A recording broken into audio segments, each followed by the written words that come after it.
Muy buenas noches. Gana Bukele en El Salvador. A Milei le sale un obstáculo imprevisto después de haber aprobado en la primera cámara del Senado la ley base para los cambios.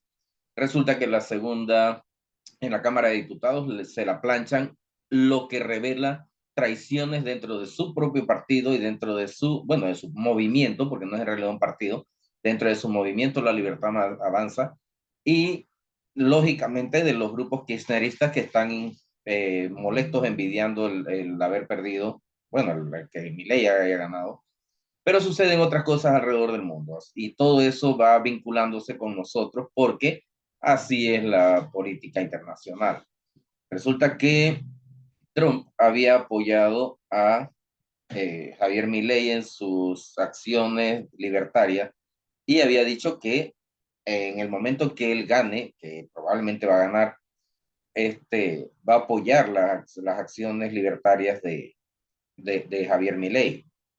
Trump en este momento también está pasando por un pleito legal porque tiene las demandas en Georgia, pero Fannie Day, creo que es apellido la fiscal que lo está demandando, le resultan a su vez en reversión 22 demandas por fallos en los que ella está implicada porque resulta que toda la persecución que ha armado contra Trump obviamente es política y resulta que por ser política en ese país, tener una posición dentro del órgano judicial, o sea, dentro de la justicia, y usarlo para promoverse políticamente, es un delito y eso puede implicar hasta varios años de cárcel, incluso hasta 10 años de cárcel, porque está usando la ley políticamente para, para beneficiarse ella. Entonces,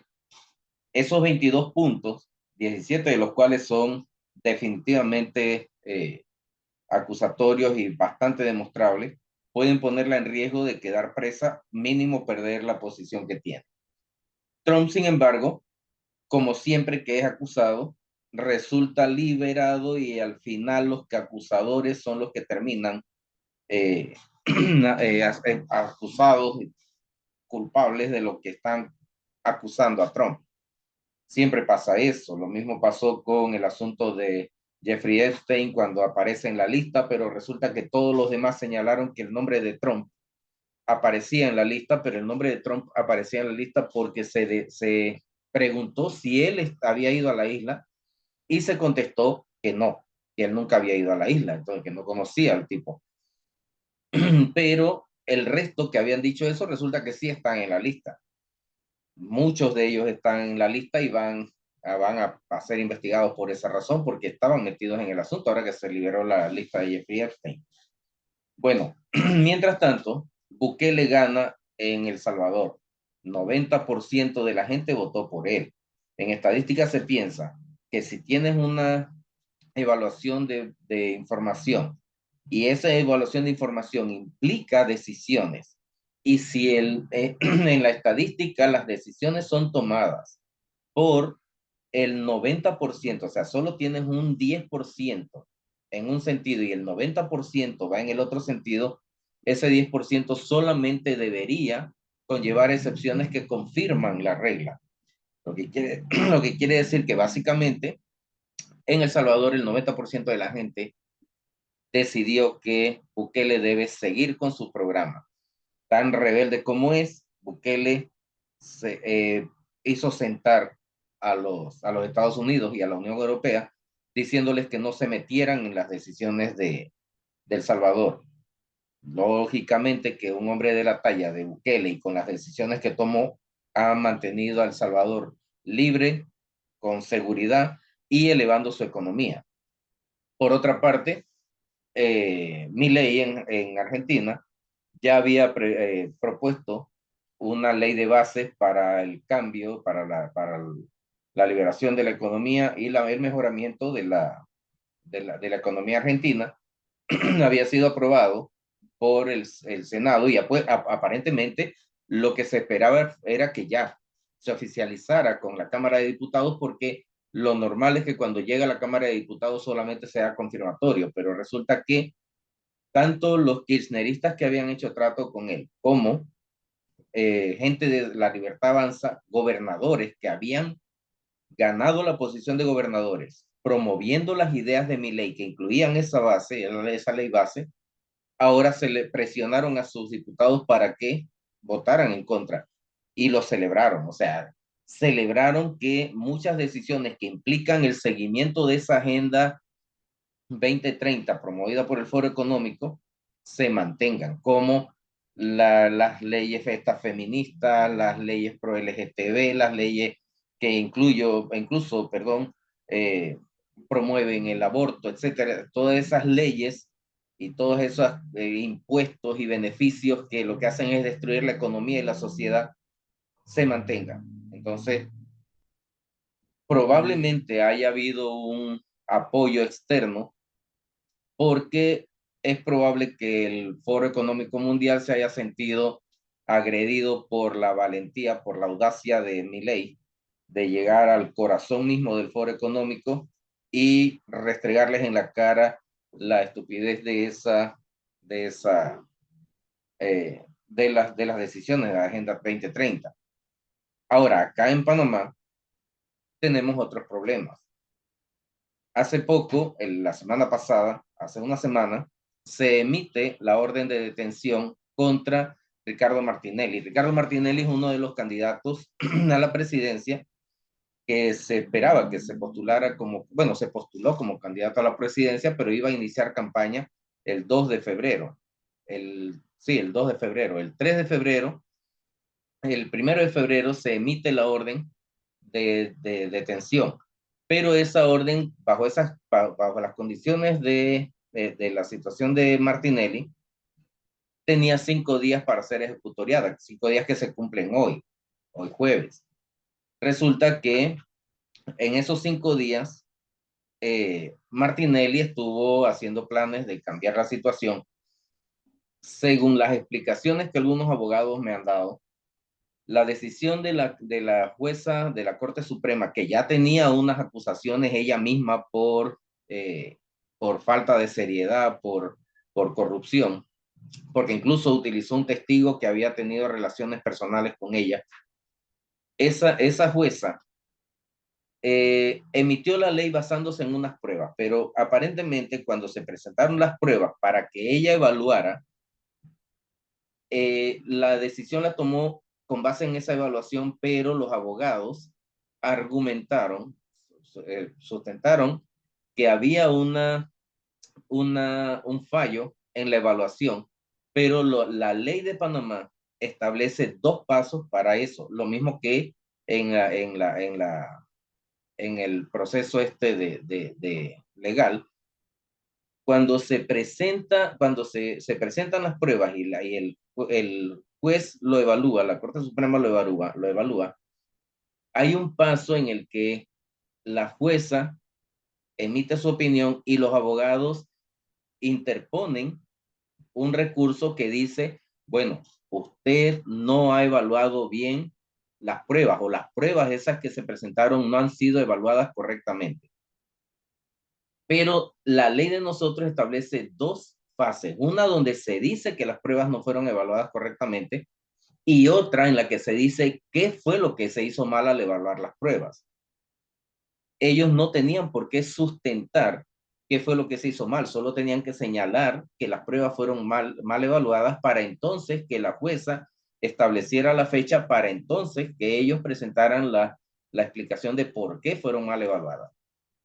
Pero la jueza, claro, presionada por los gobiernos, por el gobierno, por los otros partidos, por los otros candidatos, por todo el mundo y siendo corrupta como es, emitió la ley por delante de esa fase, diciendo que ella no podía tomar en cuenta el señalamiento de que las pruebas habían sido mal evaluadas porque no habían dicho por qué.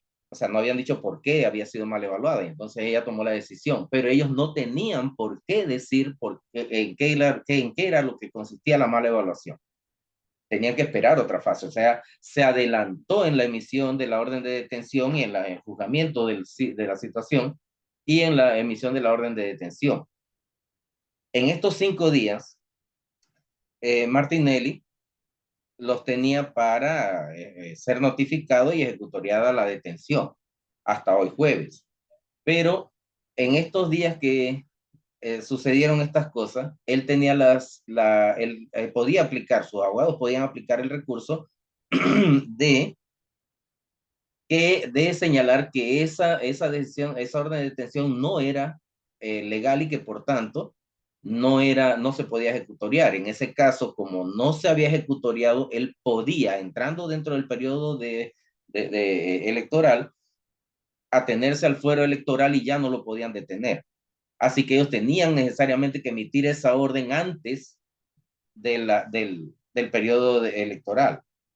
Por eso se emitió. O sea que básicamente todos los partidos, todo lo que es el gobierno y los partidos que están en la competencia por la presidencia, apoyaron a la jueza y la presionaron para que atacara a Martinelli. Ahora, ¿cuál era la diferencia entre Martinelli y los otros? Uno que iba a ganar, él iba a ganar, eso era indiscutible. En todas las encuestas estaba adelante y no solo en las encuestas que se publicaban, incluso en la calle uno lo escuchaba y él iba a ganar. Pero, ¿por qué iba a ganar? Porque el pueblo sabía algo y es que él ha sido tan presionado que él iba a llegar a buscar a aquellos que lo habían metido preso, aquellos que lo habían perseguido durante todo este tiempo. Y eso era bueno. ¿Por qué? Porque él no podía meter preso a alguien solo porque le caía mal, tenía que buscarle las pruebas y las pruebas están porque han sido unos ladrones corruptos todos ellos. Así que él iba a buscar las pruebas de cómo se robaron la plata de los ventiladores, de cómo se robaron la plata de los vales estos que se repartieron durante la pandemia, de cómo se han robado la plata de las carreteras. O sea, él iba a buscar las pruebas y entonces iba a meterlos presos. No por justicia, sino por venganza, pero al meterlos presos por venganza, él tenía que saber que cuando se acabe su gobierno, a él lo iban a perseguir de nuevo. Así que él iba a tener que, si no dejar de robar, mínimo tenía que hacerlo sin dejar rastro. Y hacerlo sin dejar rastro los limita demasiado. No iba a poder hacerlo del todo, porque siempre no hay robo perfecto y siempre no hay crimen perfecto y siempre iba a quedar una prueba. Ahora, eso era la ventaja de Martinelli. No es que él no sea un corrupto, no es que no merezca estar preso, pero sería bastante injusto que él estuviera preso durante 10 años y que los que lo metan preso son los mismos que han robado 8 veces la cantidad de lo que él se robó. Y que esos otros que lo metieron preso nunca vayan a ser castigados, porque ahora tenemos que esperar porque sigue habiendo gente que va a votar PRD con todo lo malo que han hecho los PRD, que promovieron una ley que favorecía a una empresa minera corrupta y que promovieron una situación en la que pudimos estar en guerra en este momento y nos llegaron a esa situación porque la Corte Suprema declaró inconstitucional el contrato y lo declaró inconstitucional porque la presión que ejerció la gente allá en Panamá, enfrente de la Corte Suprema, porque les dijeron que iban a quemar la Corte Suprema con ellos allá adentro y la policía no iba a poder hacer nada porque la guerra se iba a dar de todos modos. Y por eso no se declaró constitucional, por eso se anuló el contrato. Pero Alminera sigue allí. Ahora, hay gente que sigue y están todavía que no, que aquellos que apoyaban a Martinelli porque robó pero hizo. No, nadie lo apoya porque robó pero hizo. La gente lo apoya porque están cansados. Y era como un resquicio de que, no de que las cosas se hicieran bien, pero al menos de que se garantizara el castigo para algunos de ellos y que comenzara un proceso que iba a durar 30 años, pero que al final iba a depurar el gobierno, porque aquí son tan descarados que roban enfrente de todo el mundo y nadie les dice nada, nadie puede hacerles nada porque tienes que demostrarles que robaron y básicamente ellos tienen las leyes hechas para que tú no lo puedas demostrar. Entonces, Martinelli, ahora, ¿qué pasa? Hace 2 días, antes de ayer, no ayer, solicitó asilo en Nicaragua y Nicaragua se lo aceptó. Todo el mundo los que no son martinelistas le han criticado eso, que es un cobarde, que no sé qué. No, no es un cobarde, es una persona inteligente. Si ya le han armado carrera y no le han permitido aplicar los recursos legales que los tiene para corregir la situación, y la única opción que le dejan es entrar y quedar preso, y después que entra preso no va a salir hasta dentro de 5, la condena es por 10, más de 10 años, pero solo dentro de 5 años le van a conceder algunas situaciones especiales, y tiene la opción de irse, mejor que se vaya. Y yo pienso que no, porque él no está siendo castigado por gente justa, está siendo castigado por otros corruptos peores que él, que van a quedar libres mientras él está preso, y sabiendo que si él hubiera quedado libre, ganaba la presidencia y los iba a meter presos a ellos y que lo iban a estar vigilando a él. Entonces, esas payasadas de los PRD que siguen diciendo que los martinelistas, de por sí yo no soy martinelista, no es que pienso que él sea la mejor opción. Bueno, no es que no pienso que sea una buena opción, pero entre todos los males, ese es el menos malo. Entonces, habría sido una buena situación que él hubiera podido participar y que el pueblo decidiera. Pero la corrupción aquí en Panamá es la que manda. No tenemos, nadie va a juzgar a Benicio, nadie va a juzgar a Pineda, nadie va a juzgar a Nito ni a Gaby Carrizo, nadie va a juzgar a nadie de ellos. Así que bueno, la opción que tenemos por ahora es esa.